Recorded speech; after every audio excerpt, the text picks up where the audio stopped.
And I'll stay here and see if there's any feedback like you just did.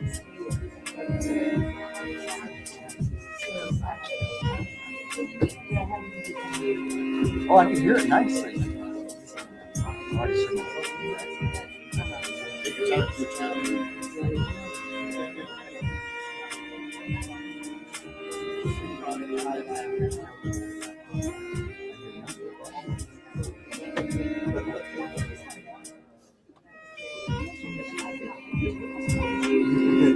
You're right. I think it was her phone.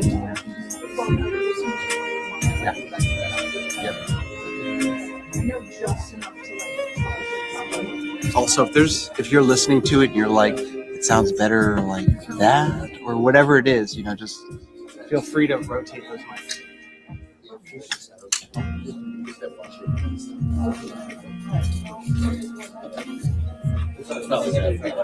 You can chat with her on the chat. Obviously, it doesn't matter. If there's sound issues, does she have Bree's number? Bree, are we good? Yes.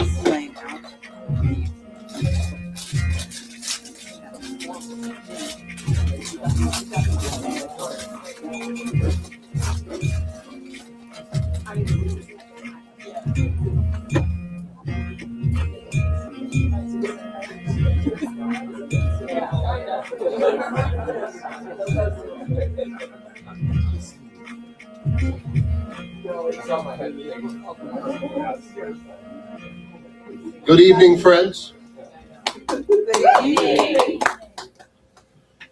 I now bring this meeting of the Dionysium to order. We shall begin the evening, as always, with an evocation to the god Dionysus. In this case, an invocation of the golden bloom. O Dionysus, Antheos, Lord of the tangled rose, we call to you as the sun claims the sky and the shadows grow short. The world is no longer waking. It is wide awake and screaming green. The ivy is heavy on the oak, and the forest floor is a carpet of fire. O spirit of the thyrsus, you who rise like the sap into the light of the May fire, grant us the strength of the stalk and the sweetness of the nectar. The bees hum your name in the clover. The heavy air carries your scent. Bless the wildness that refuses to be pruned or tamed. O golden one of the high sun, as the blossoms fall to make way for the fruit, teach us the joy of the transition and the ecstasy of the peak. Fill our veins with the heat of the approaching summer and our minds with the visions that only the bright light can bring. Lead us into the thicket, into the dance, and into the sun. Embrace us in your ecstatic passion. Yoy, yoy! Yoy!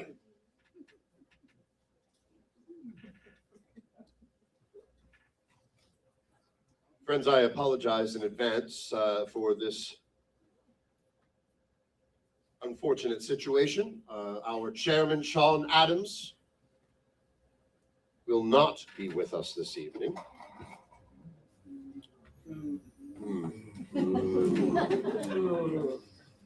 I share your sentiments, friends. Yes, welcome, fellow Dionysians, Sadie Bozos. Sadie, of course, welcome to sit in the front two rows as a Dionysian. If if you like or not. AJ, nice to see you. Phil will let you in the front 2 rows if Phil would not sit in that exact chair, but that's fine. We're glad to have you, friends, and all of you. Members in attendance are hereby welcomed to a stated congregation of the esoteric conclave of the Harrisburg Dionysium, held this day, May 3rd, the 123rd day with 242 days remaining of 2026, at 7 p.m. at the Midtown Cinema, Alcove number 3, 250 Riley Street, Harrisburg, Pennsylvania. I am the Dionysian president, Chris Gibby Gibson, and I will be standing in for our chairman in his time of need. Yoy yoy.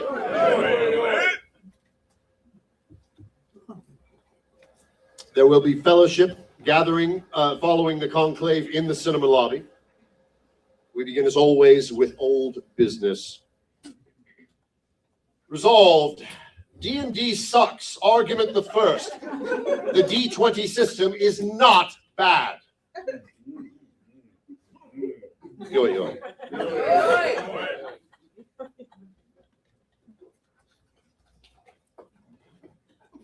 The recent vandalism of graffiti poems defacing the Temple of Dionysus have been attributed to our sworn enemies, the School of Night. The Retribution and Revenge Committees will convene this month to determine next steps. And the final piece of old business is redacted. We now move on to new business. Point of order, Mr. President. Yes, sir. I'd like to make a motion to amend last meeting's minutes to reflect the error that was the number of public meetings we've had thus far. I believe someone said last was the 4th and last was the 3rd. It was a real debacle. You're not wrong. It was an absolute debacle.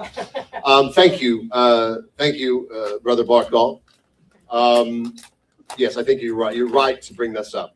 Let's clarify. This is the Dionysium's 5th public meeting. Full stop. It is our 3,148th private meeting.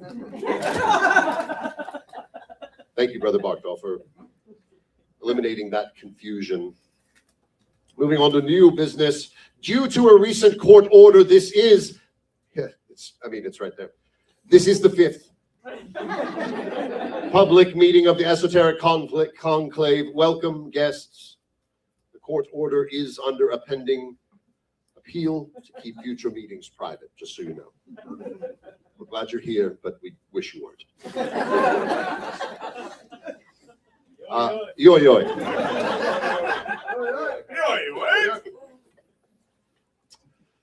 I would like to, on behalf of the Midtown Cinema, acknowledge our staff this evening. Olivia, Andrea, and Mello are behind the counter serving popcorn and sodas. Yes.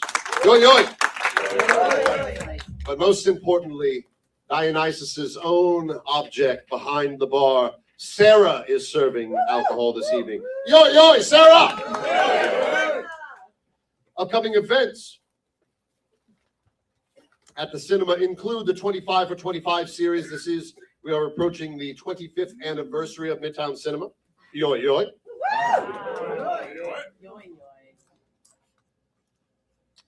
Strap in. There's a lot of toasts. Tuesday,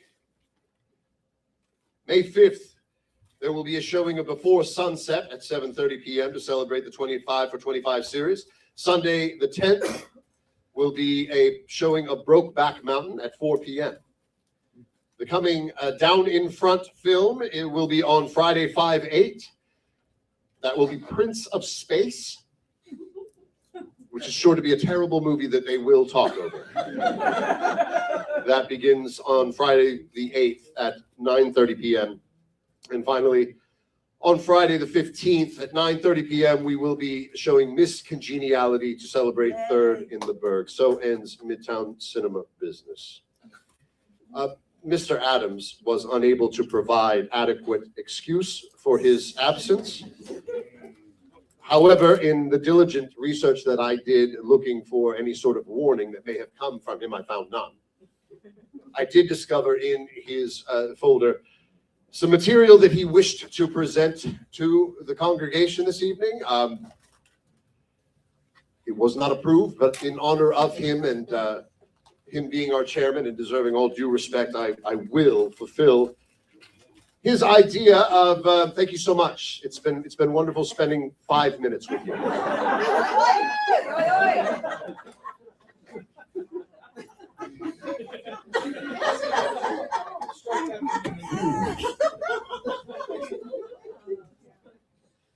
They offered to crawl. Get the appeal going. All I have to say is get the appeal going. We're in discovery. I understand that. I understand we are in discovery. Wonderful. So anyway, Mr. Adams wished to, this is an important thing.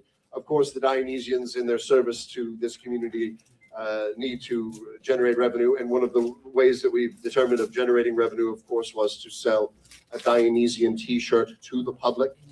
And apparently, Mr. Adams did some brainstorming and brought up several t-shirt ideas. I would like to present them before you now and possibly get some sort of feedback as to which one we move forward with.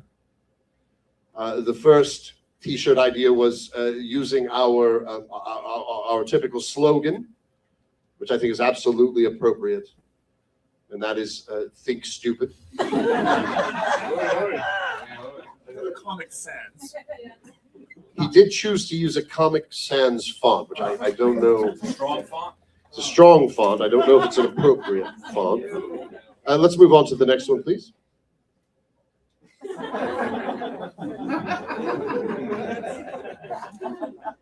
I don't know that that's the message we want to send. That is, these are all fronts. Apparently, all the backs are a list of all the Dionysians' names and home phone numbers. The next one, please.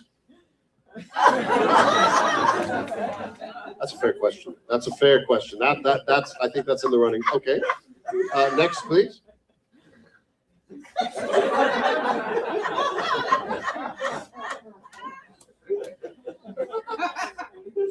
Doesn't exactly roll off the tongue, but it's true nonetheless. Yes. Next one. I think he got into his cups here and was experimenting with creativity. I don't think this is something we'll go with. The color choice, the graphics on the arm, all very, very not our style. Let's go to the next, please. I don't even know what that means.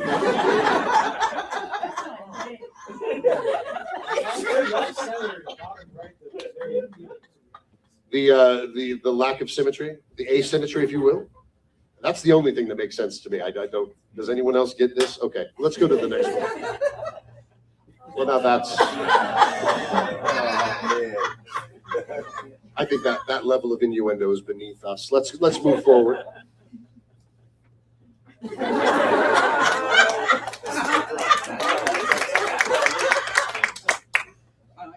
Fan favorite.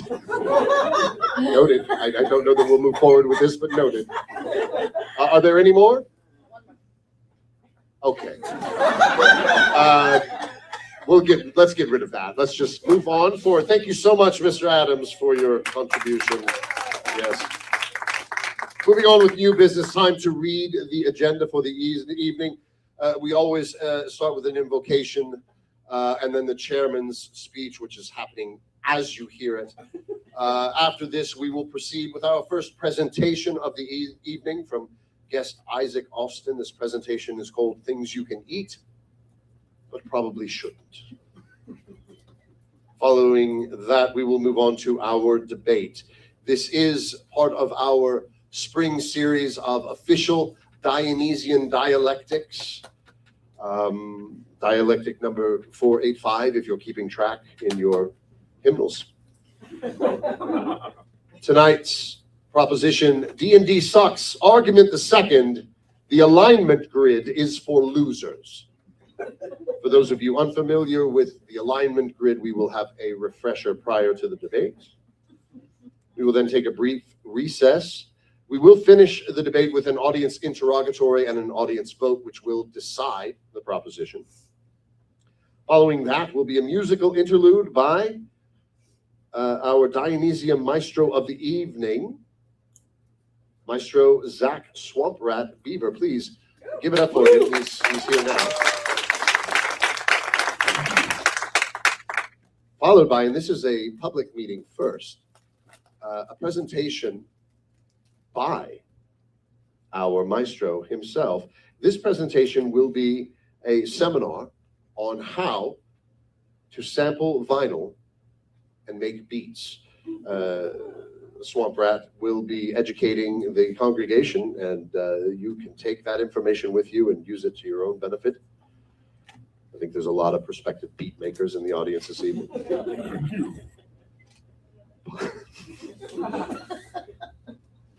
Thank you.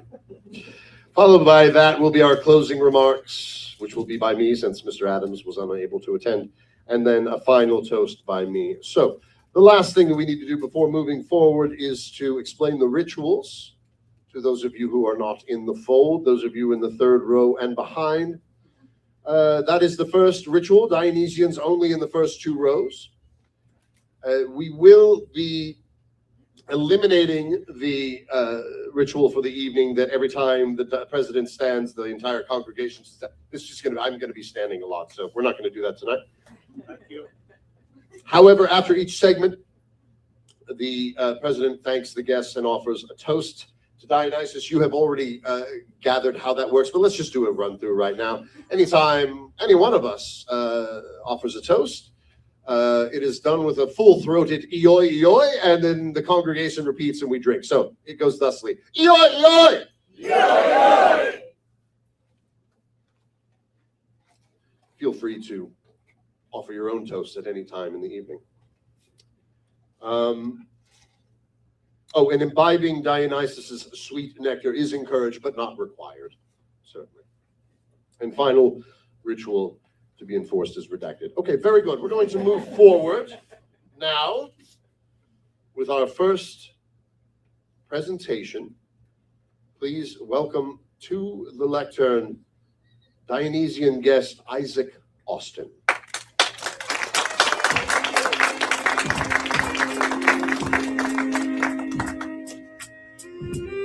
Good of you to dress for the occasion.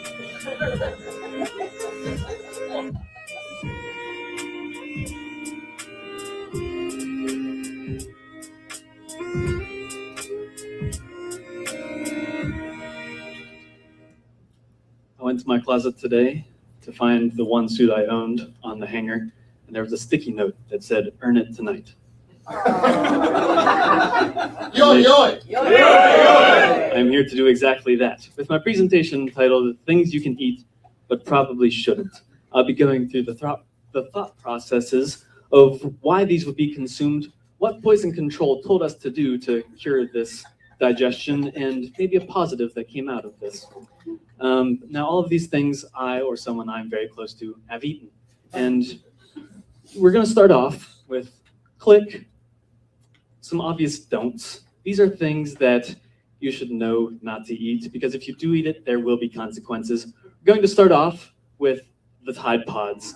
We all remember the challenge, the Tide Pod challenge, where people would eat a Tide Pod, and I'm not exactly sure what they were hoping the outcome would be.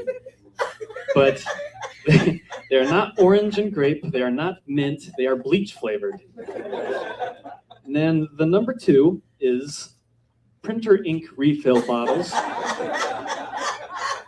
This stuff is meant to eternally stain paper.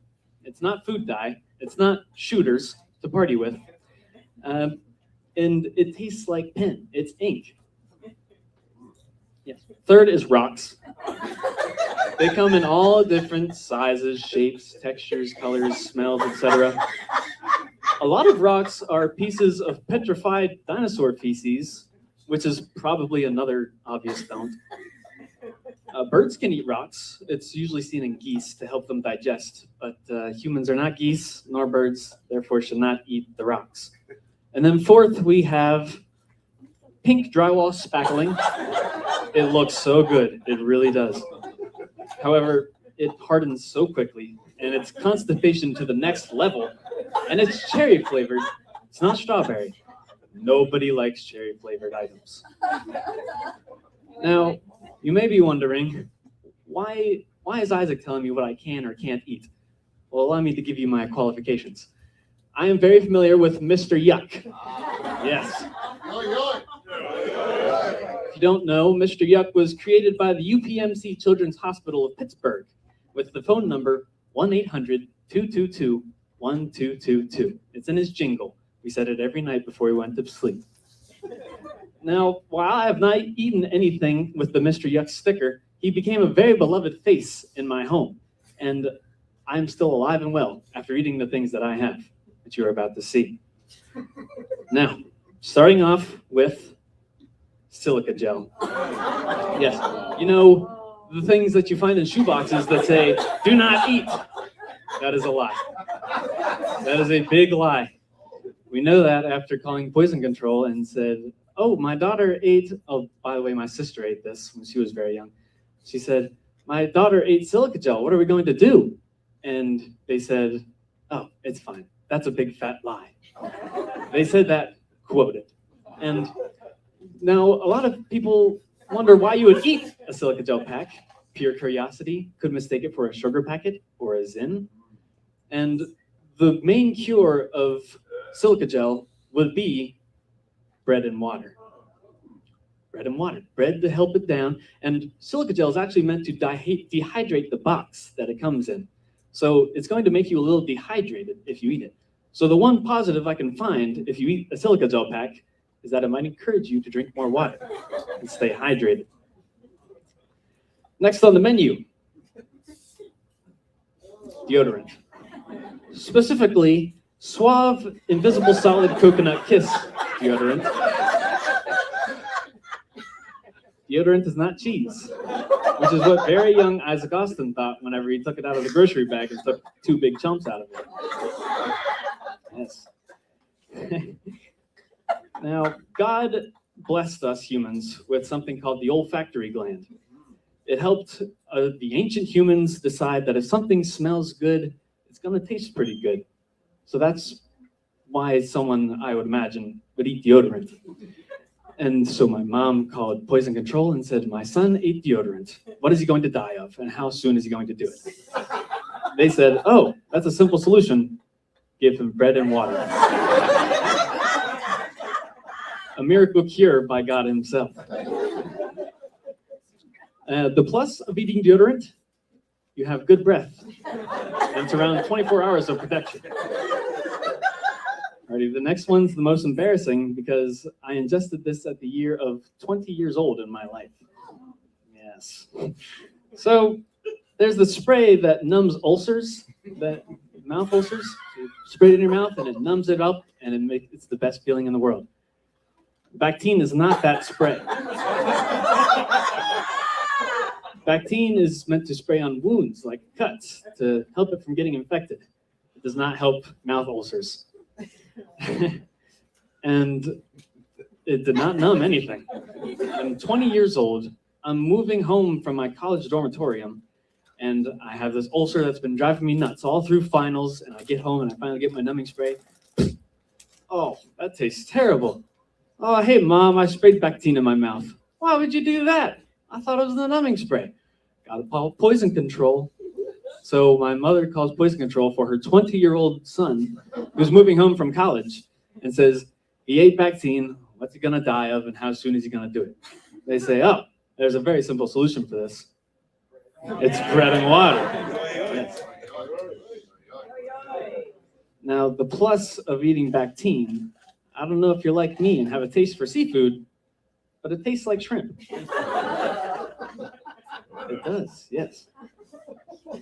Now, the last one is, it's a little shocking. Whenever I tell someone this fun fact, it's always how. I give you the red Christmas tree light bulb. But no, this is not what Christmas tree light bulbs looked like in 2004 when I was 1 year old and I ate a Christmas tree light bulb. It was the super glass, super hot super wiry red nipple bulbs that were on the Christmas trees in 2004. So my mom is moving Christmas stuff to the living room, and I have a binky in my mouth constantly at this time. I wouldn't eat anything. This was the first, by the way, the first eating habit of mine. She walks in, and I give her a big smile with little glass shards sticking out of my mouth, teeth and all. She starts freaking out. She pulls all the glass out of my mouth, calls poison control. 1-800-222-1222. It's a staple of the household. She says, my son ate a Christmas tree light bulb. It's glass. She goes, why did he do it? She says, I imagine because it was shiny. And I imagine that's why anything would eat a Christmas tree light bulb. Luckily, it was not on. And they made sure of that whenever they were talking to my mother. And she says, won't the glass cut up his mouth and his throat and his stomach whenever it gets there? She goes, no, the glass is very weak. What you should do is give him bread and water. If you eat glass, eat bread and water. Now, the plus of eating a Christmas tree light bulb, I sat and thought about this for a long time. There are no applicable pluses to eating a Christmas tree light bulb. Thank you very much. Are there any questions in the crowd? What's next? What kind of bread? I will comment. Don't let's turn this into some sort of circus. What was the question? What kind of bread? What kind of bread? What kind of bread? Well, if you want to stay healthy, I would say wheat bread. If you're looking for a little more industry, I'd say white bread. What was there was another question over here? Yes. What are you planning to have next? Well, gosh, I'm done with college now. So, I don't know. I'm new to the city, so I'm going to be looking around for more city-like items. I grew up in the farm area. For those of us in the congregation that are curious, what exactly is a zin? A zin, no, I've never experimented myself, but it's a new style of tobacco that you put in your lip. It's a little packet that kind of looks like a silica gel packet. Charming. Any other questions? I have one final question before we move forward. Oh, yes, where's one? Yes, thank you. What do you think they tell you to take if you overdosed on bread and water?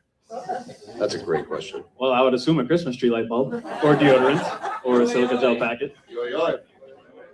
Finally, if the Tide Pods are not meant to be eaten, why are they so packaged in such a delicious fashion? Well, I imagine it's because they're trying to take us down. That resonates. That resonates with me. Doesn't it resonate with you, Frenzy? Let's give it up for Isaac Austin. Yo, yo.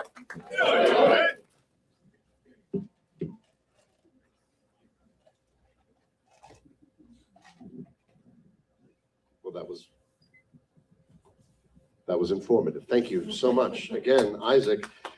We now move forward to the meat and potatoes of the evening, if you will, our debate, and I will hand over this microphone at this point to the Dionysium debate moderator. Please welcome Charles Hooker.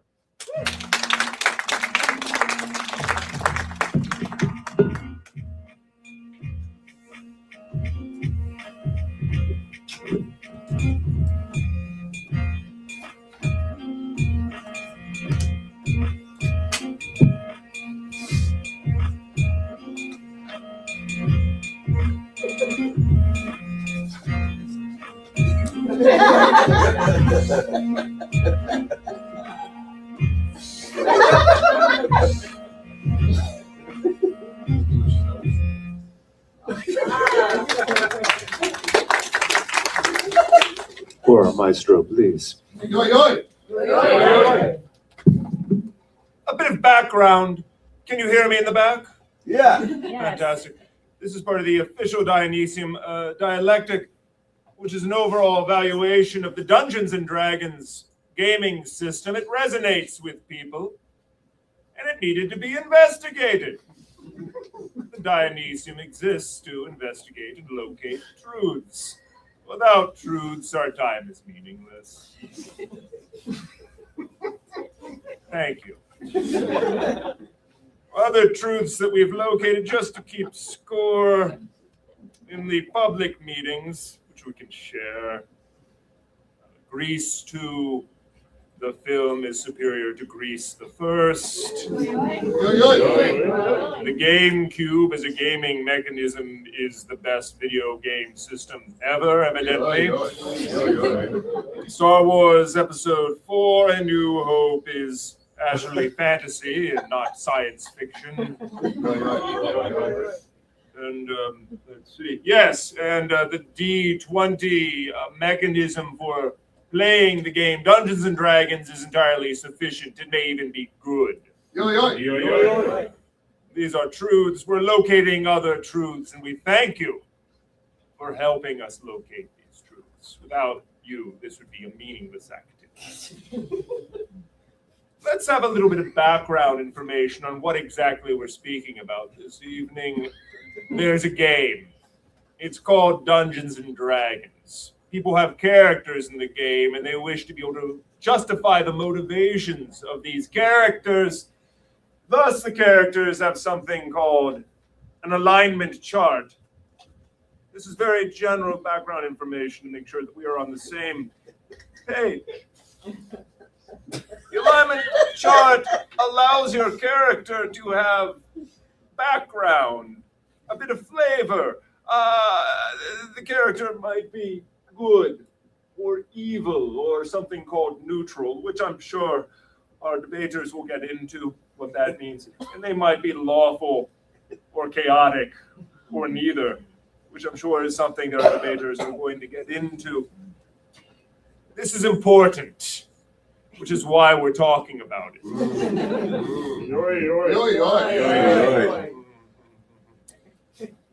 When we speak about evil and good, many philosophical debates have attempted to crack this particular human construction. Is this something observed after the fact? We're looking at events and then characterizing them as evil or good or somewhere in between. We're not doing that here. We're finding out, and we're really plumbing into the depths of how this is affected in the gaming system. I can't emphasize this enough. Try to keep on topic. In any case, our debaters, we welcome them very much. The proposition of this debate and the opposition of this debate. Mr. Nicholas Washansky. Proposition that the alignment system has no redeeming value. The opposition, Mr. Jeffrey Wasilinsky. The alignment system has redeeming value within the world of Dungeons and Dragons. Point of order. Yes. This seems to me an extremely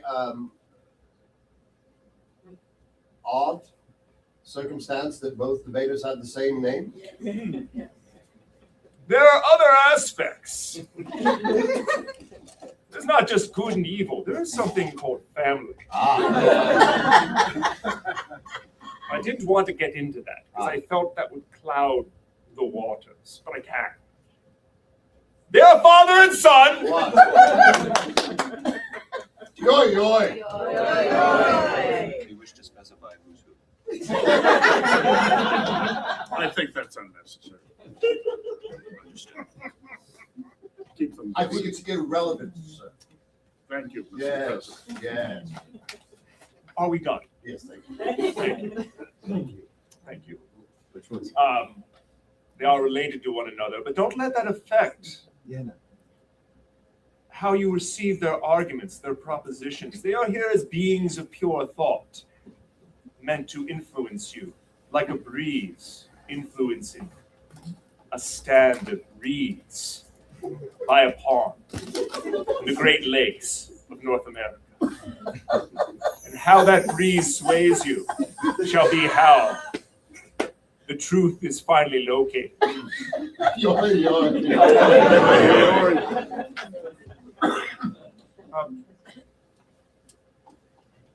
There is something very special this evening. We here at the Dionysium have access to certain items. One of those items is going to be introduced this evening by the opposition is also the historian of our order, and I believe he has a few words about this. If the microphone isn't on, you're going to have to stand there stoically.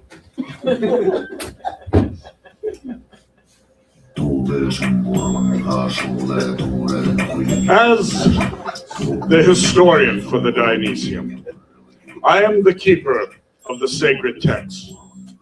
And in honor of this important debate, I have brought forth one of our greatest sacred texts, a veritable world in itself. It is, in fact, of great age, hoary with age, one might say, and is of great germanity to the current discussion. Allow me to unveil.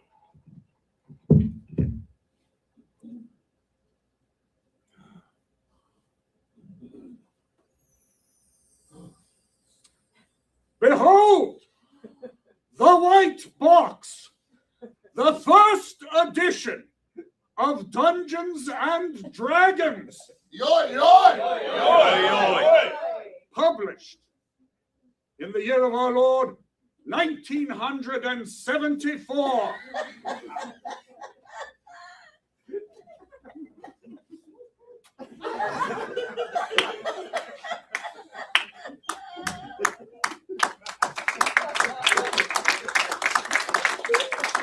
May we always roll a natural 20 in the struggle of life. Yoy, yoy!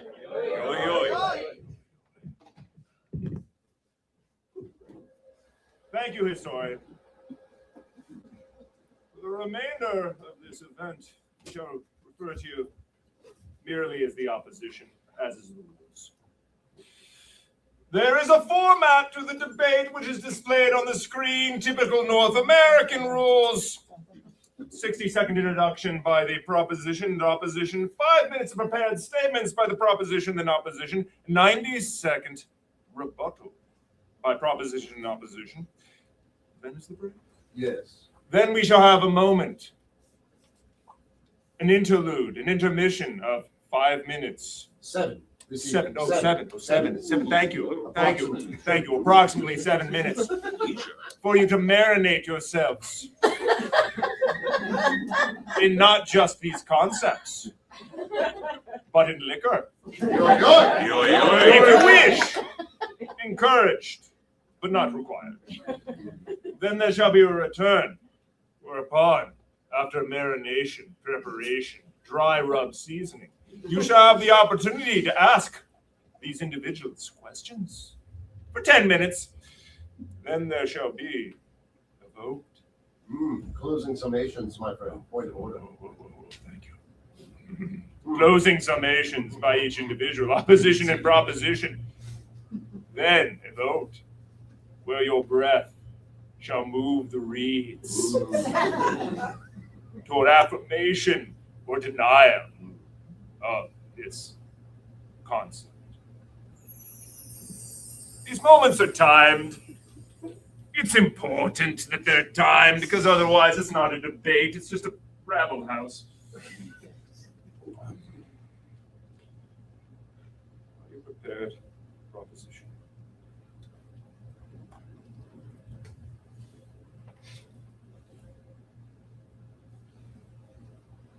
"60 seconds of introduction. Proposition. Are you prepared?" I am. On my mark. Mark. My fellow Dionysians, respected members of this prestigious order, we, the proposition, affirm that the alignment grid of the popular tabletop role-playing game, heretofore referred to as TTRPG, of Dungeons and Dragons, heretofore referred to as D&D, is for losers and also babies. Now, this is not my my intention to decry the entire game itself. No, quite the contrary.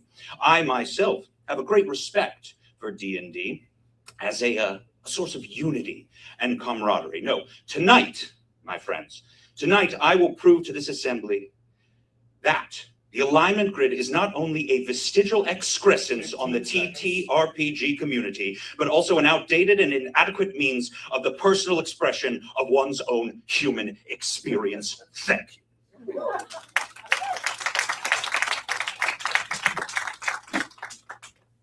The opposition.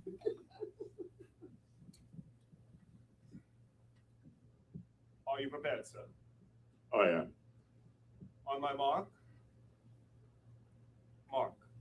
The efficacy of any rule within any game system should be judged on whether or not it enhances the ultimate goal of that game. In the case of D&D, the goal is for the DM or dungeon master or game master or referee, your choice, and the players to collectively tell a story, and that story being interesting, entertaining, and satisfying to all of the participants. I will demonstrate that the alignment system does indeed enhance this goal for the individual players, for the players as a group, and for the DM by providing a concise shorthand method of describing how the characters, both player and non-player, interact with each other and with the world, thereby showing that they are not babies. 5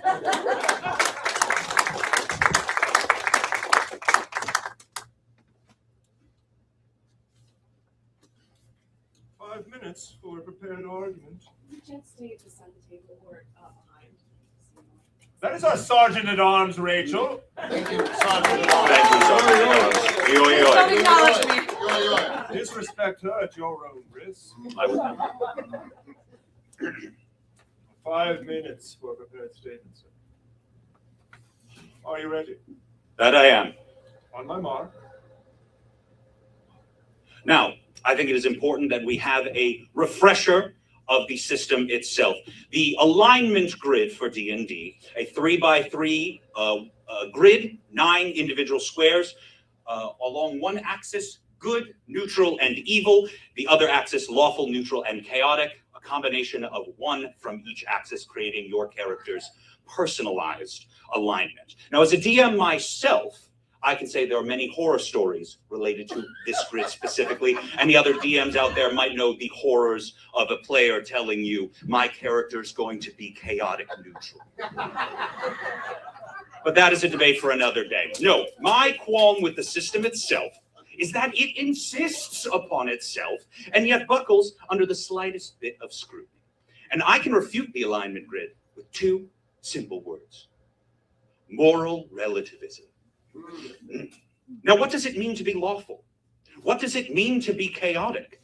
What does it mean to be good or evil? In such diverse settings that D&D games are so often set, where do you draw the lines of right and wrong? Let's say you find yourself in a grand city run by a clan of gnolls who not only encourage but condone murder. If you were to kill someone, does that make you lawful? If you were to be in a dwarven stronghold where the very act of beard growing is enshrined in law, and you were to be fined for not having a beard, does that make you chaotic? No. Any moral system based on laws, which of course we all know are social constructs, will inevitably be flawed. The alignment grid attempts to tell you not only where the borders of morality should be, but where they are. Your character may think they're not doing anything wrong. And should this character, who may know very little to no other way of the world, should they be labeled as evil? No. You know, it was a fellow Dionysian and moral relativist, a little-known man by the name of Friedrich Nietzsche, who believed, and I quote, "We have to assess the value of our values, since values are relative to one's goals and one's self." The alignment grid is trying to tell you, your character, how to act, how to think. Now, I'm not saying we need to condone the actions of these perceived evil characters, but it just shows how flimsy this chart truly is. And the labels themselves only create confusion. Even if you were to claim this works in a relativist sense, lawful, does that mean the law of any land you find yourself in affects your alignment? Now, lawful by D&D's own definition contradicts this initially. It's meant to represent honor and trustworthiness, and chaos is, again, their definition is meant to represent recklessness and resentment towards legitimate authority. I'm sorry, Gary Gygax. I'm sorry if protest makes you uncomfortable. Oh, I'm sorry, is self-expression reckless? I think no. No. Now, I'm not saying I have the right fix. I'm not saying I have all the answers. But 9 misleading labels can never properly represent the full breadth of human experience, or elven experience, or dwarven experience, or Goliath, or kobold, or a variant type of human experience. No. Now, there are those who might say, oh, but some people find it useful. That may be the case. That may used to have been the case in the barbaric dark age of the 70s and 80s. Maybe people needed more guidance on how to play a character. But the year is 2026. We've been through 5.5 to 6 full editions of this game. Isn't it time that we find something new? Don't we deserve a better system? Or better yet, do we not deserve to be rid of it completely? And the system has changed many times before, so why not now? One last time. My friends of the Assembly, you are not chaotic neutral. You're horny and annoying. And you have all the tools to represent that already. Thank you.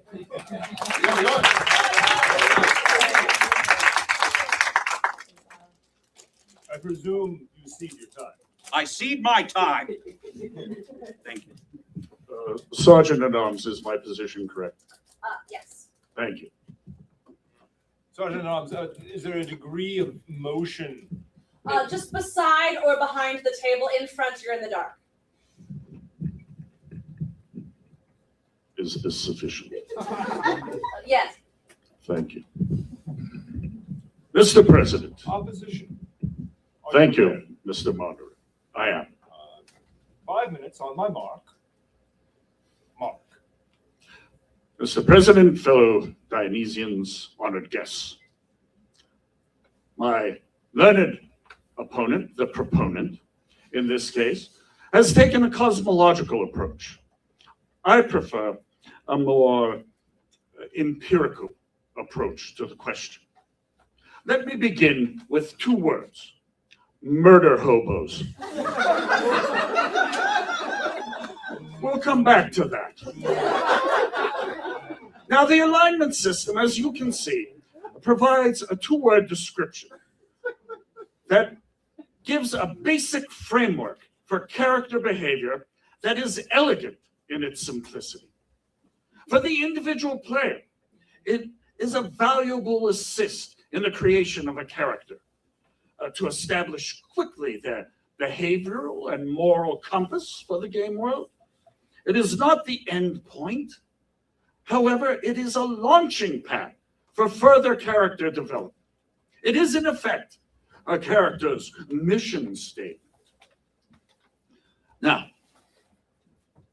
the learned proponent has suggested that in this modern enlightened age, that the problem of the murder hobo is no longer relevant. And by that, I mean the situation where a player, lacking guidance or perhaps lacking an understanding of the purpose of the game, and being thrust into a situation where there is a set of rules that is combat heavy, opts to resort to violence and excessive killing as a first resort, often ignoring adventure tags that the DM has prepared, or sabotaging the entire storyline by killing an important non-player character. the alignment system is one way of checking this type of behavior. And it is also something that the player character can utilize to remember exactly what their motivation for their character is. It is, in effect, an easily remembered signpost, a pole star. That means you can navigate from it. Thank you. Yes. To guide the player in acting in a consistent manner. For the group of players, it provides a set of expectations. It allows players to know what the other members of their playing group will behave like in particular situations. For example, do we need to worry about the chaotic neutral thief in an important negotiation, or do we need to keep an eye on it? It allows the players to judge each other and evaluate each other to help build that group dynamic. Also, knowing up front that there is a difference in the alignment of the characters assists in importing inter-party tensions into the group, but does so in a way that is constructive, that is controlled, agreed upon, and used positively for the campaign narrative. And then, of course, most importantly, for the DM, it is an assist in world building. It allows the DM to create a number of non-player characters, provide them motivation on the fly or in advance, and to know by a simple two-word phrase how they will react. It is not the definition. It is a guide. It is almost a mnemonic device. Now, this is not necessarily germane to the playing of the game, but the alignment system has been part of the D&D system since its earliest days. 15 seconds. It is part of the culture of D&D. And if we throw out that aspect of the cultural landscape that has developed over these decades, are we not acting as an infantile baby in destroying the system?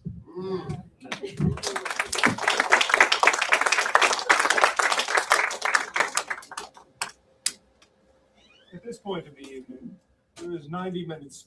Sorry. I've got one card. Hey, 90 seconds. An opportunity to refute your opponent's position. Proposition, are you ready? I am. On my mark. Mark. Now, the opposition says this system is so integral to the process. However, unfortunately, all of this clutter, I'd say, in the rules is incredibly limiting, like I said before. All of this, it says it's a launching pad, but then the opposition merely described prescriptive cases for the alignment system, things that happen before, things that you know before your character does anything. It's not a springboard. It's a platform you have to stand on. No elevation change.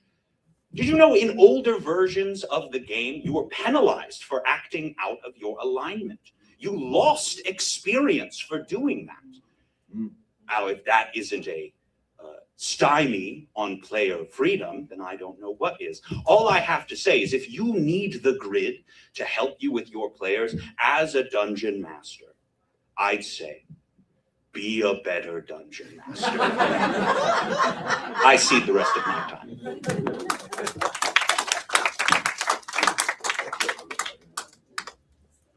$90 seconds. I'm ready. But my microphone is not. There it is. I am now ready. On my mark. The learned proponent has stated that if a DM must rely on the matrix, the alignment matrix, they need to become a better DM.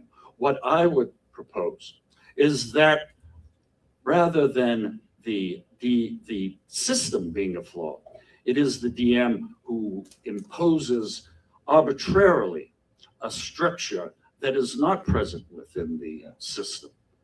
Rather, the two words are in fact a simple guide to the player and to the DM as to the character's appropriate behavior. Now, does that mean that the character should not, in any circumstance, violate that alignment? No. What I would suggest is that a good DM can build into their adventure, knowing the alignment, conflicts, deeper philosophical questions for the player to address. That's using the rules in an effective manner, not being stymied by them. Time. Yeah.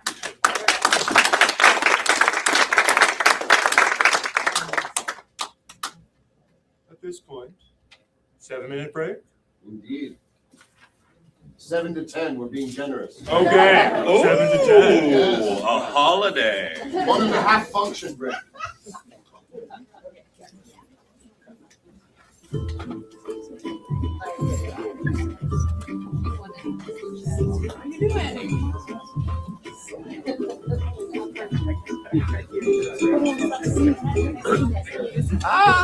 I don't remember. We decided to like redo our millwork studio in February, so we closed. We decided we were just going to close for 2 weeks. Like, you guys need to go? Oh,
But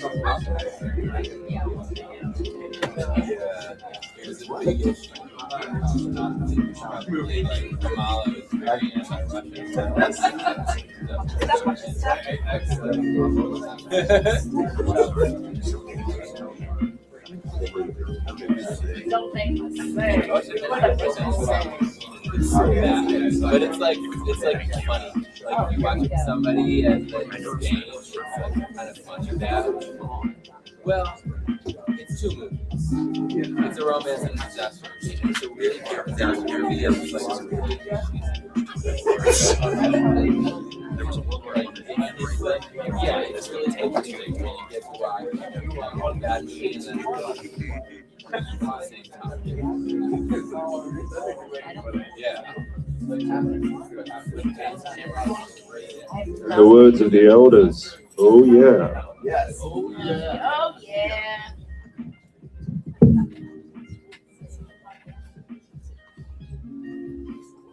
Esteemed assembly, are we met?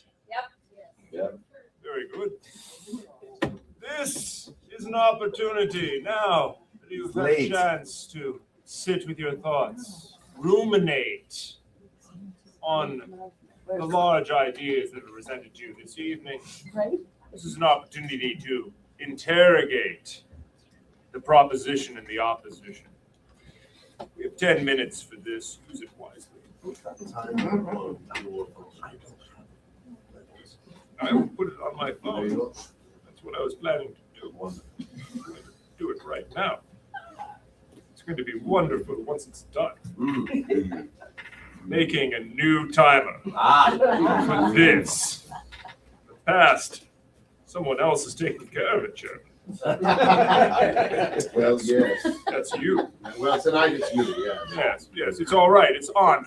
The timer won't start until we're actually having questions. Wonderful. I believe that's fair. I think that's only. It's only fair. This is an opportunity to ask questions germane to the topic at hand. This is not the time to talk about when your cleric ran into a spike pit. Thank you. Would you like me to? Whatever I can do this, you can do it this way as well if you wish. Happy to do it. Does anyone have a question for the proposition? First question is for the proposition. The proposition. That's me. So as I understand it, your argument is basically that the alignment system is needlessly simplistic and constrictive in a relativistic world. Could the same not be said of concepts like wisdom and charisma? And at what point do we where do we draw the line? Or do we throw away the entire rule book, ability scores and all? Is that a real person? Is that AI? I'm going to pause for that. You're not asking a question of the room writ large. There's a question being provided. I'm putting some time back. That's a fair point. The question is for the proposition, not the room writ large. Yes. Thank you. Thank you so much. Proposition? Yes, first of all, hello. Yes, first of all, I would like to thank you for that question. It's a very good question. I would say that, yes, that is indeed my argument I was making to answer the first part of that question. And secondly, not really the debate here. We're not debating the other parts of the game. That is a very good thing we could debate in the future. And maybe you may be my opponent. And in that case, I will prove you wrong, whatever side of the argument I make. Fair. A question for the opposition, please. Totally. Thank you. I will get to you, my friend. Opposition, you have stated that part of the value of the alignment chart is its long-standing tradition. That's correct. You've also stated that it is empirical. It occurs to me. If I may, Hmm? I said my approach to the question was empirical. Thank you for the Not that the correction. system itself was empirical. Thank you for the correction. Please pay attention. Well, it does occur to me that the spectrum of lawful to chaotic is very reminiscent of Kohlberg's theory of moral development. which was empirically shown to have a significant gender bias. And since 1974, the number of female identifying players has increased to 40% by 2010. How do you justify not allowing the game to evolve with society? Yeah. The proposition shall, point of order, the proposition shall refrain from making comments while the opposition is responding. Apologies, moderator. I'll turn off the microphone. Oh, don't. It'll take a half hour to warm back. To answer your question, first of all, no, I do not espouse that the rule system should not evolve. I mean, obviously it has. We are now in its 6th edition. This is the first one. I can tell you, having played it, it sucked. All right? There has been development. The system is broad enough to accommodate that. Regarding the philosophical underpinning of the alignment system, I prefer more a view reminiscent of Immanuel Kant, who believes in the categorical priorities, and rather that we, all of us, have within ourselves a priori, an understanding of what is right. Not necessarily good, but what is right. And I think that underpins the alignment system with regard to our basic understanding of it. With regard to the use of it during a game, as I said, I think a good GM will be able to use that to have a discussion with the playing group as to what the parameters and what the definition of good and evil are. And I believe it is a good starting point for that discussion, not the end point. Thank you, opposition. And in the immortal words of Hedwig Phillips, you can't always get what you want. A question for the proposition only. We have an online question. Online participation is quite unheard of. So yes, let's have it on. What is the question from the internet? I can understand why the proponent may not wish to use the chart on his own, but why advocate for others to stop? Why yuck others yum, so to speak, even when he can imagine the benefits for new players? A very fair question. First of all, you online, thank you for that question. It's a very good question. I would say that I don't want to yuck anyone's yum. I merely say there's better yum to be had past the yuck that is the current D&D alignment grid. Expand your horizons. I implore you. Hell, even try new game systems. Dungeons and Dragons is not the only one that's out there. Well, I don't know if we're ready for that. That's a different debate. Thank you. Let's keep it germane, shall we? A question for the opposition.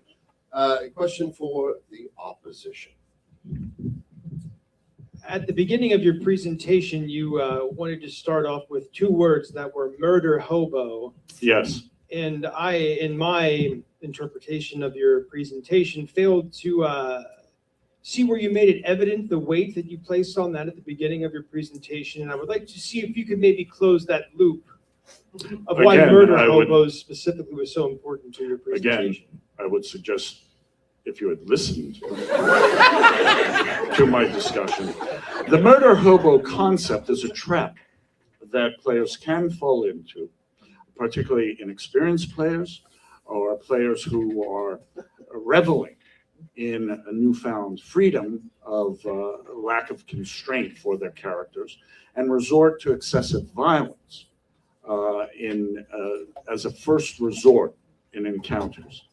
The alignment system is a way of checking that. It is a tool for the DM to be able to say your actions are contrary to what the alignment of your character are, and does so using that two-word phrase without getting into a lengthy digression that will take the game off track.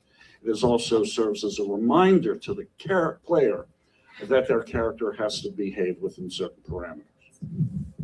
Point of order, murdering hobos would fall primarily under which grid? I'm happy to take the question from either. Chaotic neutral. Yes. I think we can agree on that.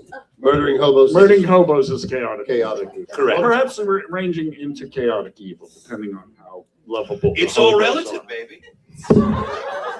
Perhaps if there's a society of hobos who are oppressing another society. Yes, I believe it really depends on the hobos alignment grid at that point.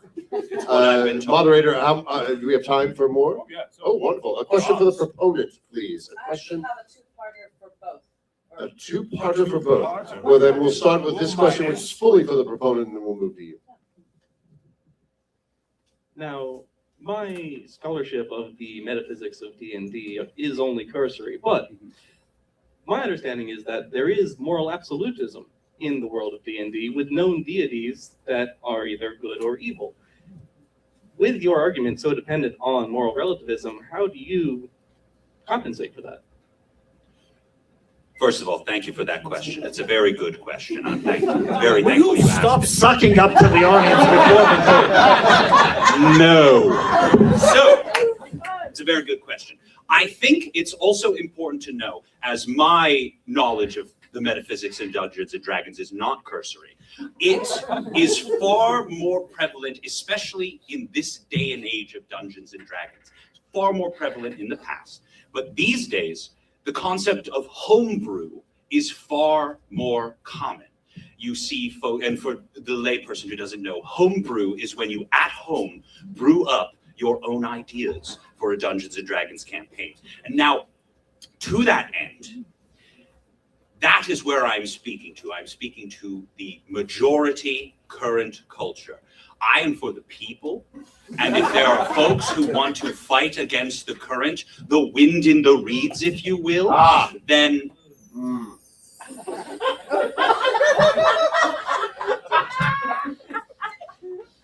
Wonderful. A question for... Yeah, I'm done. No, thank you. A question for the opponent. Did you have a question for the opponent, or shall we'll move it? Yes, we'll go with this dual question. We will start with the opponent. We will give the proponent and the ability to answer as well. Hi there, it's Rachel back here. I've worked with both. Hello, I've worked with both of you. You're both excellent DMs. You weave some really great stories. But I'm really interested in. Thank you. Yes. I'm really interested in hearing some examples that could support your argument from your personal campaigns. For the proponent, maybe a time that the alignment chart hindered you, and for the opposition, that when it served you well in the campaign. Starting with the opposition, please. Oh, the opposition. All right, please. very well. Years ago, I was GMing a campaign in which a individual was playing. He was a rogue or a thief. I don't think they defined him as rogues, and he was a thief. And his alignment was chaotic good. Sort of his original concept was a Robin Hood sort of character. What he did was proceed to rob a group of peasants that were traveling to market, and I started with a very heartrending plea that he not do this because of the children at home, etc. He still proceeded to begin robbing them, saying, "I'm a thief," and I simply said, "This is not the actions of a good person. Regardless of how chaotic you are, stop it." And he did. After I brought a troop of knights along that hung him. But Proposition, you have the opportunity to answer as well. Yes. So a number of years ago, when I was still at university, I was playing a game where there was, funnily enough, a rogue. They were called rogues then. I'm younger. So, and in that game, the rogue was one of those wacky characters. First-time player, didn't know what they were doing, so they just knew about D&D, the things they had seen on the internet. The internet did exist back then. Now, when we got into the game, their alignment was, say it with me, chaotic neutral. And so they used that as an excuse to do whatever they wanted. They robbed, they stole, they hurt people without cause. Now, would that not be well within the boundaries of this alignment system? Oh, one would certainly say so. However, it derailed the game. And why would we take the time to entertain a system that gives permission to people to be murder hobos? Because you say the alignment system protects from that, but in my experience, it encourages it. if I may, since you addressed the question to me, to quote the learned proponent, perhaps you needed to be a better GM. I wasn't the GM for that game. Let us not devolve into. I think we've exhausted our shot our proverbial wad here. Okay, we're going to move on now. I will hand the microphone back to the moderator. Thank you, assembled minds. We now have a moment for some closing statements. How much of a moment? 5 minutes each. 5?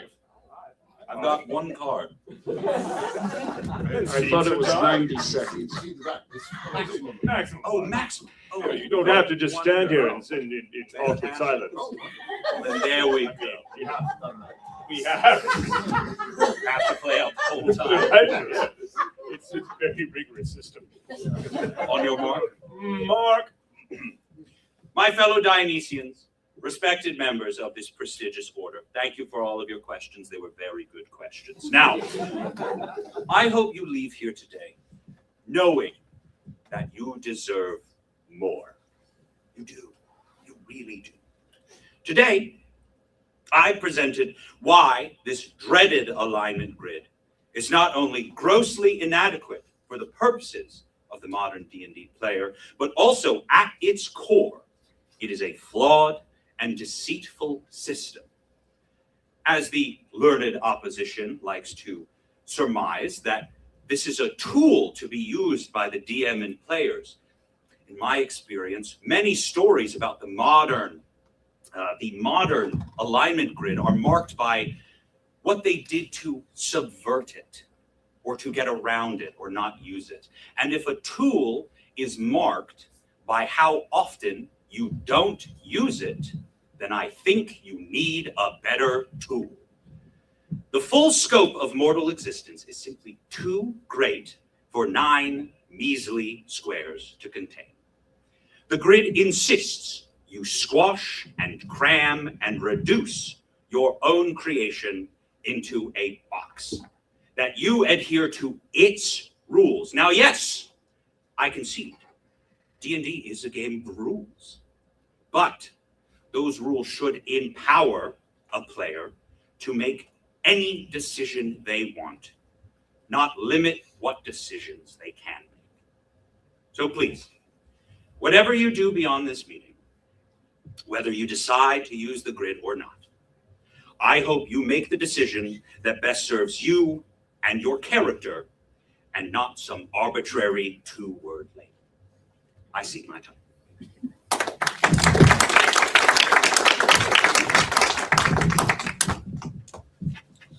Is the opposition prepared? I am. On my mark. Mark. As Ian Livingston, the gentleman who introduced Dungeons and Dragons to the United Kingdom, stated in his book, Dicing with Dragons, 1982, alignment is often criticized as being arbitrary and unreal, but it provides a useful structural framework on which not only characters, but governments and worlds can be molded.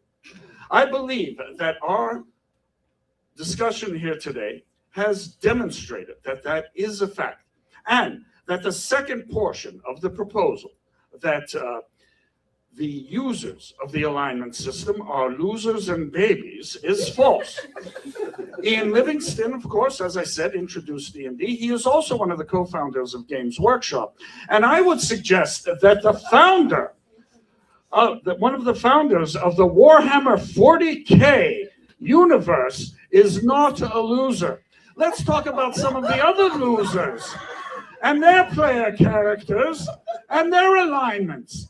Vin Diesel, Melkor the Witch Hunter, Chaotic Neutral, Joe Manganiello, Archon the Cruel, Lawful Evil, Stephen Colbert, Capo the Bard, Chaotic Good, Vox Machina, Campaign 1, Vexalia, Chaotic Neutral, Vexillidan, Chaotic Good, Keyleth, Neutral Good, Grog Strongjaw, Rob Strongjaw, Chaotic Neutral, Percival DeRollo, True Neutral, Pike Trickfoot, Chaotic Good, Scanlan Shorthall, Chaotic Good. Are these losers? The alignment system is not a shackle that binds our characters into a set, limited, arbitrary pattern. It is instead the handle of a trapeze that allows our characters to cavort and twirl and soar to ever greater heights. I cede the rest of my time.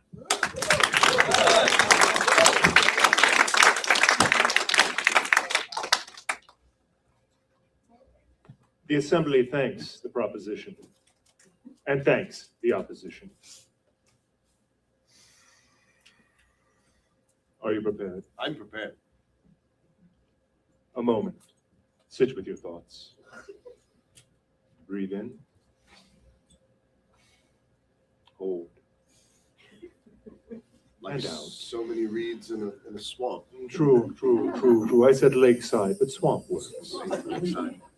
Regionalism. You come from a region where the lakes are swampy? Yes. Yes. I prefer wetlands. Florida. Yes. I'm more of a river basin guy myself. Off topic. Off topic. Right. Here's an opportunity to find truth, shine light, create a breeze with your mind. Assembled minds. True or false? Does the D&D alignment grid suck? Is it for losers? No. No, or if you believe that it is, say not. No, for. Or if you are for the proposition Yes. that this is for losers, raise your hand and be selected.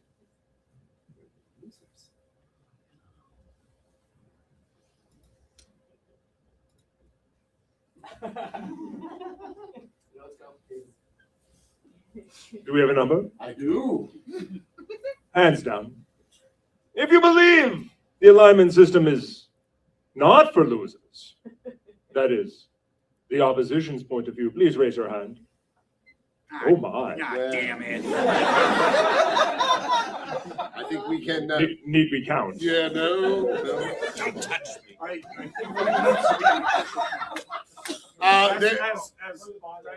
The opposition requests and shall be granted. Well within an his official rights, count. sure. Raise those hands, please. Oh, it's a big number.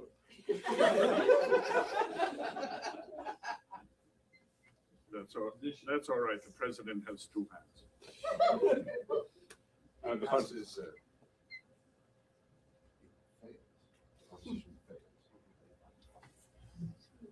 my goodness. The proposition fails by a vote of 25 to 5. Thus resolved forever. Say it. That's right. Oh, thank you so much. Yes. It turns out the alignment grid is not for losers. Thank you.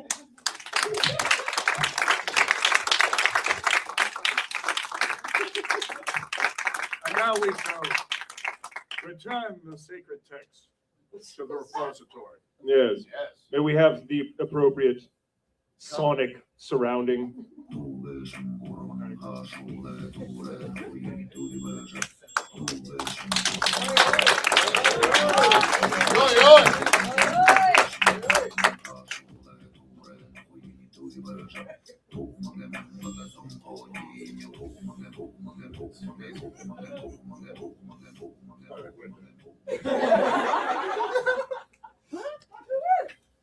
Thank you to our esteemed debaters.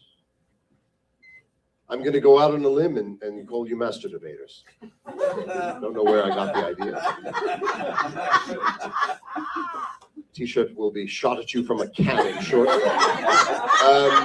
And also, great thanks to the debate moderator, Charles Hooker. Please. You're enjoying. It is now my esteemed honor to welcome our maestro of the evening, Zachariah Swamp Rat Beaver. Enjoy. Hello, everyone. My name is Swamp Rat. I am going to perform selections sampling the soundtrack from Disney's The Jungle Book.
Thank you.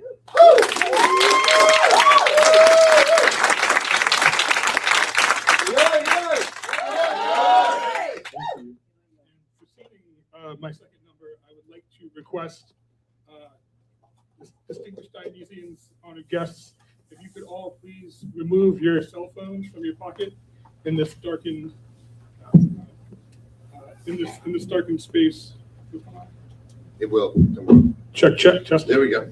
If you could all remove your cell phones, light up the screen and face them forward so we can feel illuminated in the space. I'll give you all time to prepare. All right, now that everyone has their phones out, if you could turn them around to face you and open the Instagram app, go to the search page, open your keyboard, type in @SWAMPRAT,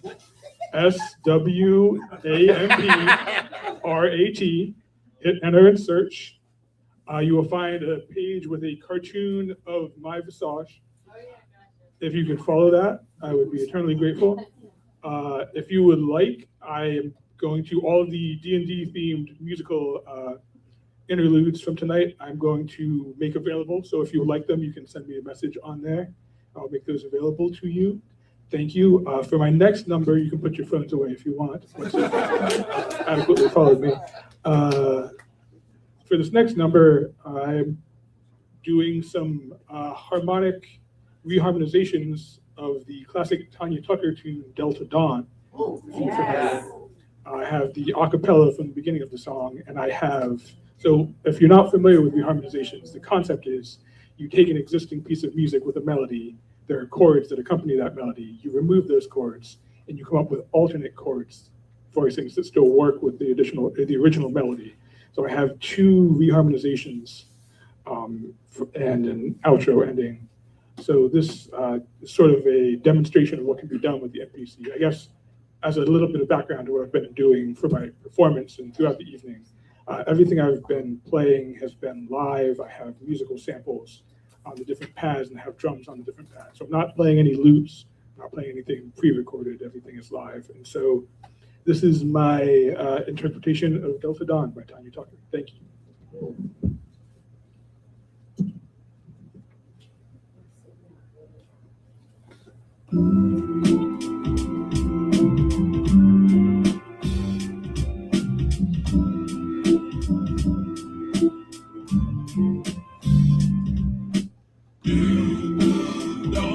What's that flower you have on? Could it be a faded rose from days gone by? And did I hear you say he was with you? Take you to his mansion in the sky.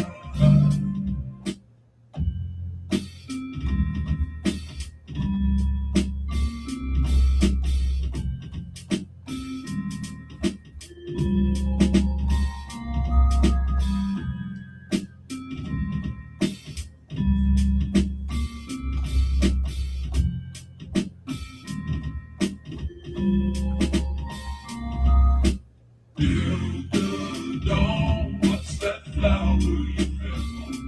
Could it be a faded rose from days gone by? And did I hear you say he was with you here? Take you to his mansion in the sky. Till the dawn, what's that flower you have on? Could it be a faded rose from days gone by? And did I hear you say he was with you here today? Take you to his mansion in the sky. Till the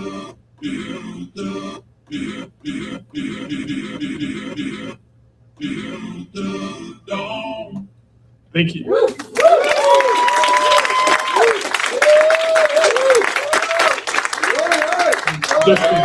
Thus concludes my musical presentation.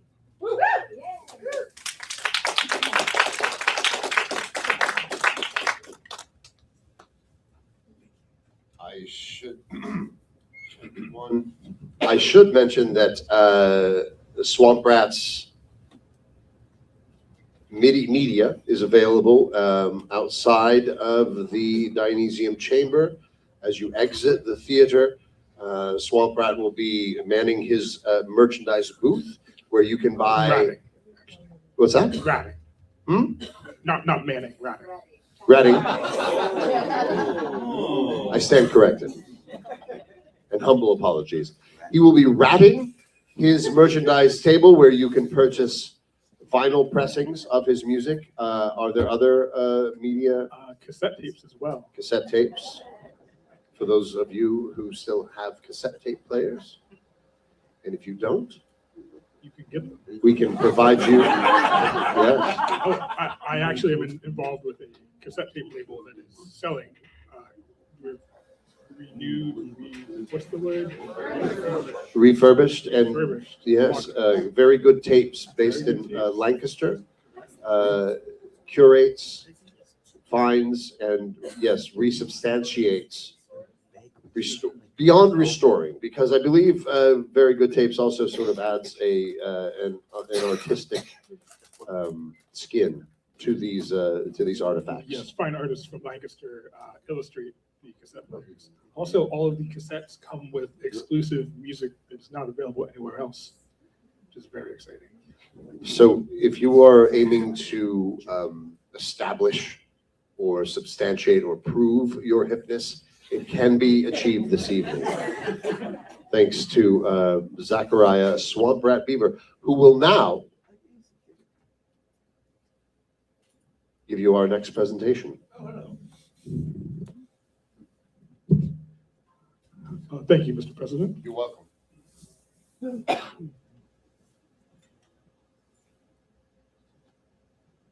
All right, I'm back. I would like to welcome you all to my presentation on sampling vinyl. I am Swamp Rat, indeed, all caps when you spell the man's name.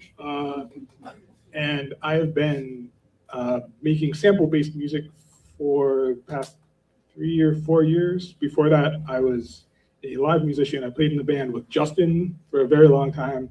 I played in the band with Al for a couple different bands with Al for a little bit. I don't think I was in any band with anybody else in the room. But yeah, so I am going to teach you tonight about how to make music from samples, specifically vinyl. Normally this presentation is part of a 2-hour-long event where at the end we collectively pick out records from my collection and make beats together. We won't have time for that tonight, so I'm going to give a truncated demonstration. But please continue to the next slide. All right, so here's some sampling background and basics. Sampling is an art form where you take excerpts from one or more musical selections to create a new piece of music. It's essentially an audio collage, if you want to think about it in that way. Sampling had earlier experimental roots, but it really took off as an art form with early hip hop in the 80s and into the 90s. A significant amount of modern music that you hear on the radio uses samples, which you may not be aware of if it's not something you're interested in. But it's good to know. Next slide. Check. Oh, there we go. Yes, so sampling, it's fun.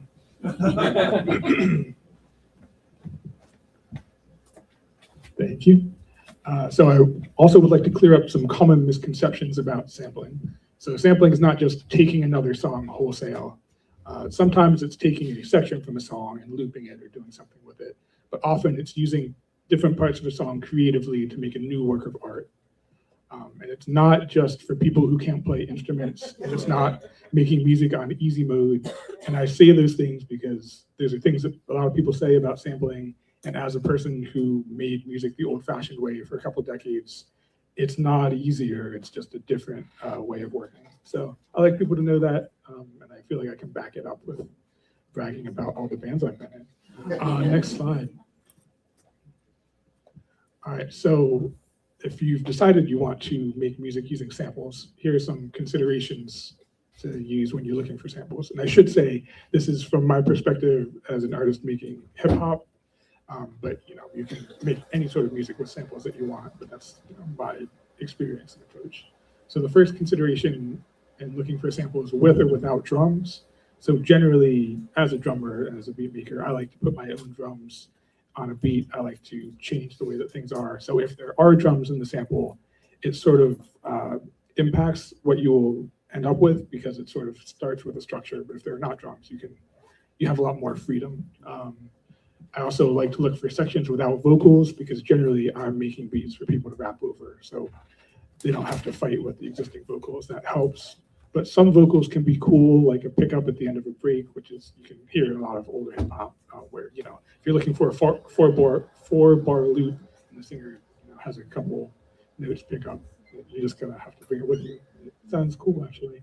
I also look for a lot of long tones or things that are easy to chop up and rework. So if you have a chord that's 4 measures long, it's a lot easier to do things with that than say a bebop song where all the notes are, a triplet. So next slide. So different sample chopping approaches. So once you have your sample, the next thing you want to do is chop it up into one piece or multiple pieces. So the obvious place to go is to find a complete loop. So, find a 4-bar section that you really like and use that and repeat it. You can also, a thing I like to do is to chop up quarter notes. So those of you who are musicians, in 4/4, the 1, 2, 3, and 4, you have your kicks on 1 and 3. Generally, you have your snares on 2 and 4. So you can chop those up. You can play faster or slower than the original piece. Generally, faster would be better. And then you can also rearrange those chops. So if you have, your original song structure, you can make something entirely new from it. It's sort of, I forget what it's called, but the sort of poetry people do where you take an article or a page of a book and cut all the words out and then rearrange them to make a new sentence, a new statement. You can do that with music as well. I also like to chop up non-rhythmic sounds. So chopping up the quarter notes was chopping to the beat. But let's say there's part of a musical phrase that you like these 3 notes in a row. You can take that and you can disregard the beat and let the rhythmic hits be where they are and do something interesting with that.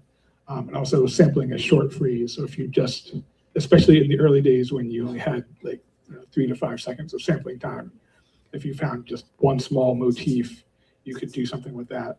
And that was, they say that limitations really enhance creativity, and I think that's true for most art forms, but especially when you learn about early sampling culture, you can see evidence of that. So next slide. Thanks. So once you have your samples and you have them chopped up, now we get into ways to alter them. So generally the first step, the first place I go is tuning your sample up and down. Traditionally, pitch and tempo are scaled together. So if you're familiar with, if you play a 33 record at 45, it's higher pitched and it's faster, vice versa. So early samplers, tuning was together. Now with modern technology, you can shift pitch or stretch tempo independently if you want to. I generally like to keep them tied together, and that's a fun way to work. You can also apply filters. So there's low pass, high pass, and band pass filters. And what that means is a low pass filter filters out all of the high frequencies and allows the lows to pass through, and vice versa for a high pass. So a couple of old filter tricks, specifically from when memory on samplers was limited, you could use a low pass filter for the verse section, which essentially makes you beat just the bass and drums and gives room for vocals in the verse. And then in the chorus, you turn the filter off and all the highs come back in and it sounds like a lush, different section, but you're reusing the same thing. Another trick that I use quite often is to use a high pass filter to remove the bass from the sample so you can put in your own bass line. So yeah, those are some ways to alter samples. Next slide, please. Excuse me. So now, if we were doing a seminar where we're actually going to sample afterwards, this would be sort of instructions for how to pick out samples, but I'm still going to explain it because I think it's interesting. So types of records I prefer. The starting place is usually soul and funk records. That's a classic approach to hip hop. They're generally easy to use because you can take entire breaks or chop up quarter notes, etc. Generally, the feel is sort of in line with what you might want to make. So it's a great starting point, but it can also be limiting in that there's usually drums in the sample. So it's going to sort of push you into a particular sound and feel, or else you have to work really hard to sort of outmaneuver the existing feel of the song. Next slide. Jazz records are really fun to slow down. You can get really creative with it, just finding little snippets of melodies and harmonies that sound cool, and you can rearrange them. But it also can be challenging if it's really complex or busy, because having a whole lot of information tightly compacted can be difficult to work with artistically sometimes. Next slide, please. Excuse me, sorry. I'm also a very big fan of classical and orchestral records. Generally, there are no drums or other things in the way. They're easy to chop up and arrange creatively and have grand sounds. And yeah, a lot of my favorite beats that I've made from vinyl have been from classical records, because there's just so much stuff to work with that sounds really big and interesting and stuff. Next slide. I also like soundtrack and film score records. They often have less vocals if it's not a soundtrack to a musical. Then it's the entire opposite effect. They also tend to be grand and cinematic, similar to classical records, but with the added benefit of they can also have more modern instrumentation on them, which can be cool, make them sound maybe less timeless, or I don't know exactly how to describe that, but maybe you know what I mean. So yeah, soundtrack and film score records are great. Next, probably my favorite, especially when I'm record shopping. Yeah, Justin is. What's up? Novelty and children's records. You can find really unusual musical arrangements, often without drums. They usually include talking, which is great for chopping and scratching if you're into scratching records. You can find lots of unexpected things to work with. And if nothing else, they practically always sound cool over a beat. So if you just have a drum loop going and just let the record play, it's going to sound pretty cool. Also, for shopping purposes, you can get them for very cheap usually, and you're going to find a lot of obscure stuff that you would never be able to find on streaming or online. So yeah, that's that. And next is thoughts on sampling vinyl versus other sources. So sampling vinyl, some of the pros are it's easy to come across obscure things that are harder to find on streaming, like I was talking about. It can be really fun to find records and work with physical tactile media. We're used to being on screens a lot, and so it's a nice break. And some people will think you're cool for doing it. There's a tied con to that, which is you probably don't want to spend time with those people because they're a little obnoxious. Some cons to sampling vinyl, the obvious is the cost, turntable and interface if you need it, and building a record collection are not cheap. Although I will say if you want to sample vinyl, I always go to the dollar bins for records, and you can find a lot of cool stuff to work with if you're not trying to find the most elite obscure stuff that was sampled by a large professor on this one beat tape in 1991. Another con is there can be sound artifacts like from dust and scratches on your records, but that could also be a pro because it adds some character to the sound. If you want to sample but you don't want to use vinyl, you can find a ton of interesting music on streaming, and it's less expensive and less difficult just to sample from Tidal or YouTube. I did change this line of my slideshow to remove Spotify because fuck Spotify. And also fuck AI on that note, whether for music or for weapons. And the important thing is finding music to sample that inspires you to create. So next slide, please. So some closing thoughts. There's the concept of a golden ear in sampling that sometimes you hear about producers who can hear a song and immediately compose something with it in their head, or just hear something in passing and know exactly what to do. But you don't need to have that ability to be able to make cool songs. My approach to sampling is always just trying things out, chopping things up. Sometimes I just don't look at what I'm doing, just hit different pads, and then sometimes the sequence of pads sounds cool.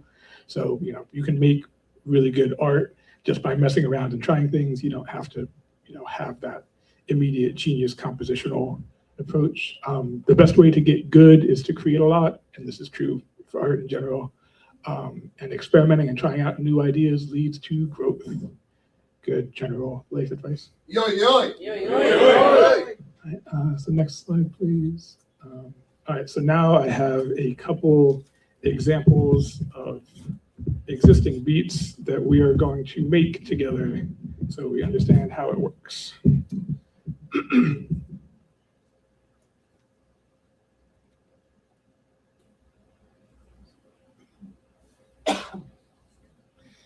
All right, so this first sample, and I'm not going to announce what the final songs are. If you recognize them, you can feel cool. And the rest of us will not want to hang out with you because it's obnoxious.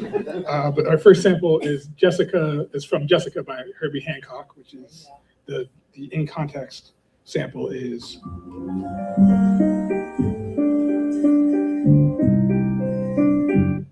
And so the direct specific sample is, I don't know if anybody recognizes that, but in the song that we're talking about, it actually gets pitched down 9 semitones.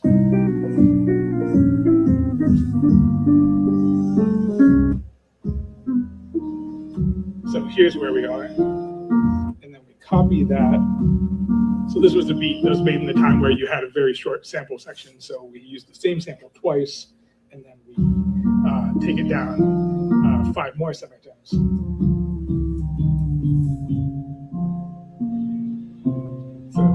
So our 2 samples now from Jessica are.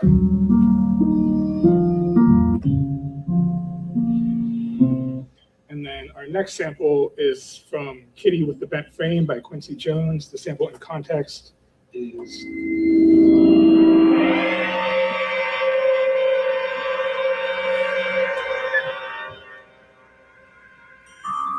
And the chopped out sample is. I don't see any looks of recognition. So what's that? It is, yeah, there we go. Yeah, those messes up. And the drums are Dirty Feet by the Daley Wilson Big Band, which is. And so put all together, we have.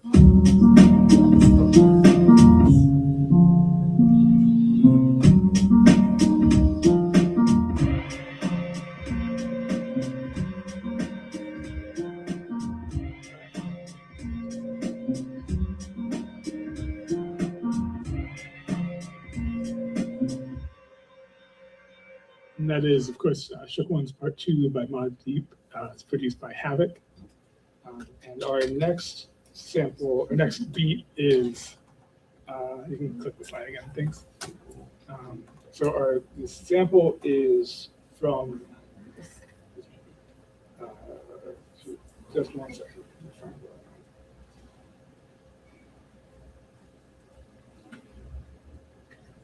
Okay, yeah.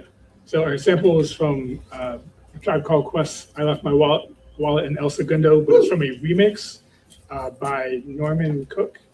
And so here's the section from that. It's from the intro. It does not sound anything like the rest of the song. And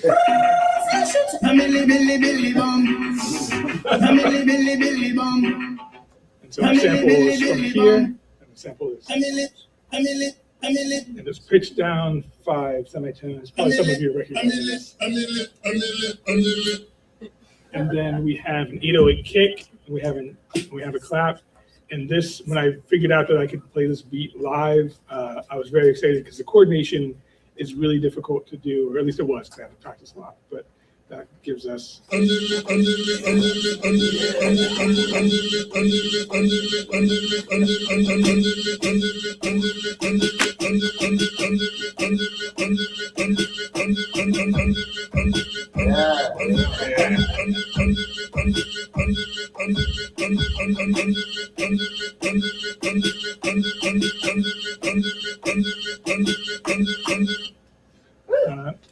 That of course is Lil Wayne's Amelie, produced by what's his name? Bangladesh. Yeah, does some cool stuff. And for my last example, so the sample is from Morning on the Meadow by Les Baxter and the 101 Strings Orchestra. This is an orchestral sample. I'll play part of it. So you can see it kind of follows what I was talking about like a big, grand, open sample. It's in 3/4, like a waltz, 2, 3, 1, 2, 3. And then that gets chopped up into small pieces. And a really fun thing that you can do, I was talking about, taking pieces and restructuring them, rearranging them, and changing rhythm. So it went from that original 3/4 chopped up into 4/4, and see if you can hear it with just the sample without the drums, and then I'll add the drums.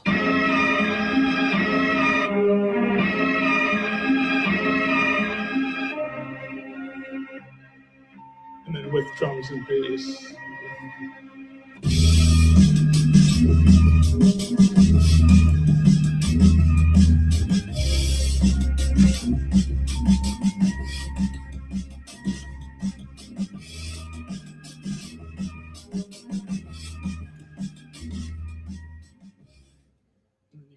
Slide. So that is, of course, I See You from my album Thundercat, available in the lobby. And thus concludes my presentation. Thank you all for being here. If you have any questions, oh yeah, I'm supposed to ask if anyone has questions in general, right? Yeah, this is check 1, 2. This is an opportunity for the congregation to ask a question. Any question that you might have of Swamp Rat? Yes, very nice, thank you. Are there any intellectual property considerations with doing this? Yes. The good president of the Harrisburg chapter of the Dionysium suggested I excise that from my presentation. But generally, I go into that when there are people who are like definitely want to get into sampling as a practice. General short answer is, so the way that copyright works with covering someone else's music, playing someone else's songs, you essentially have the right to do that. You just have to pay set amounts of money. But sampling music, you have no right to sample someone else's music. So you have to get permission both from the owner of the master recording and the composer of the song. As an independent small artist, that's practically impossible, directly on your own. So there are a couple different approaches. Some people follow the practice of, also you should know that while it's illegal to sample someone else's music, the enforcement is incumbent upon the person who holds the copyright. So if someone samples my music, they can do it until I notice and tell them to stop, essentially. So a lot of people follow the practice of, if you're small, just make stuff. If you get big enough that people notice, you're doing well, and then you can pay what you have to at that point. There also is an approach where a lot of people will make samples specifically for people to sample, royalty free. So a lot of people make music using those. I tend not to like those sort of samples because you can tell that they were made by somebody for people to sample versus taking actual music. But also there's a really great resource that I use.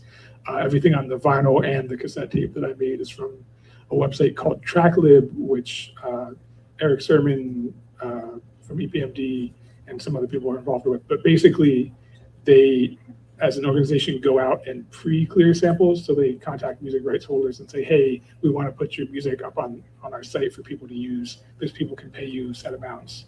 And so essentially it allows you to sample real music that was released on vinyl, or, if it was released more recently, it's not on vinyl, but that you have, legal authorization to release it. The people who own the music get paid for it. And so that's what I do. That's, I think, a good practice, although I also have some issues with the, the legal situation around sampling in general, but yeah.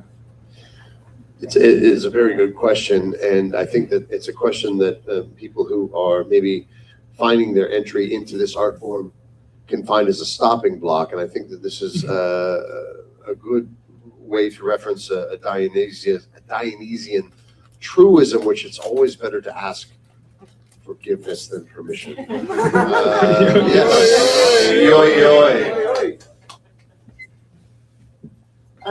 I am curious, if somebody was just starting out and you wanted to make a recommendation for investment in the technology, what would you say they need to get? Yeah, so what I did initially, and what I pretty much always recommend to people, do not buy one of these new. They're like $1,300, which is insane. My friend Aaron found me one used for a really good deal. So if you need help getting instruments, ask Aaron. But if you don't know him, that's fine. So what I would recommend is Akai, who makes the MPC hardware here. They have a free version of the software called MPC Beats. It functions exactly the same. And their business model is they give it to you for free, and eventually you're going to want to buy, or some people are going to want to spend a lot of money to buy the equipment. So you can get that software for free on your computer. You can buy a roughly $100 new MIDI keyboard. You can get them $50, $70 used, and it has keys and pads like this. So for probably $70, if you have a computer, you can get MPC Beats software for free and get a MIDI keyboard and make music on that for a while until you decide that you really like it and you would want more equipment. So yeah, I found a piece in Goodwill that's about right, 2 weeks ago and sent you a picture of it. Yeah. And you said, yeah, that's it was work. Yeah. Find the piece that, and it came with a compact disc. Oh, that's awesome. Yes, yes. Any other questions for Swamp Rat before we move forward? Thank you, Swamp Rat. Thank you so much.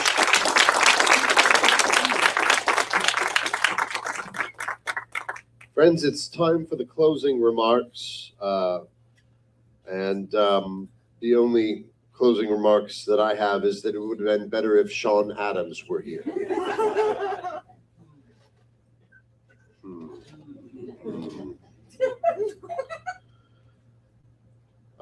I will now move to our final.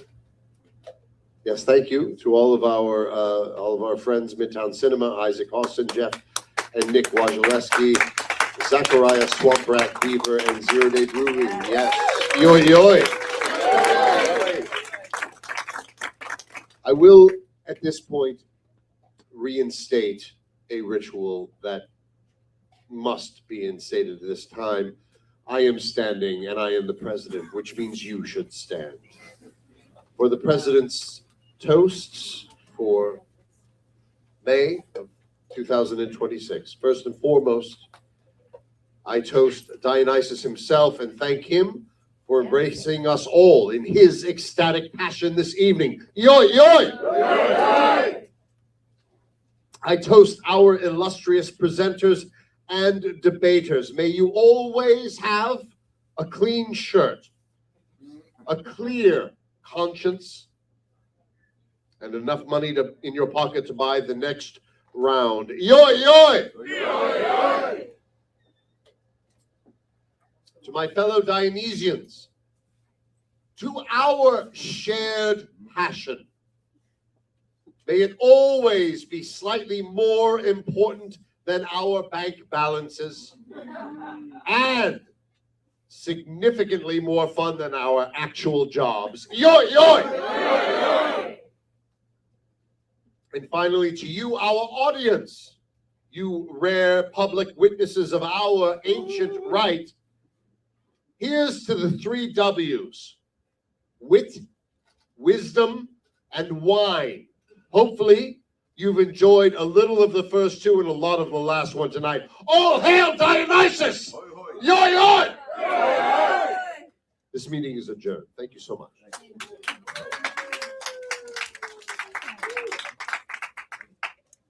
There will be fellowship in the lobby. Fellowship in the lobby.